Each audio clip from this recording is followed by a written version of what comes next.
চলে এসেছি একটা ভিন্ন স্বাদে দই কাতলার রেসিপি নিয়ে। মাছগুলোকে হালকা করে ভেজে নিয়ে ওই তেলেতে কাঁচা লঙ্কা এবং জিরে দিয়ে নিয়েছি।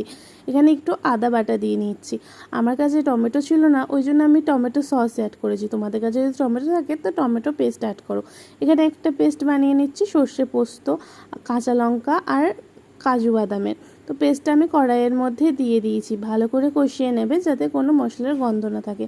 এরপরে একটু চিনি দিয়ে ভালো করে কষিয়ে 1 মিনিটের জন্য চাপা দিয়ে রেখে দেবে। তারপরে চাপা খুলে নুন এবং টক দই দিয়ে ভালো করে নেড়ে একটু জল অ্যাড করে আবারও চাপা দিয়ে রেখে দেবে 2 মিনিটের জন্য। আর গ্যাসটা কিন্তু লো ফ্লেমে রাখতে হবে।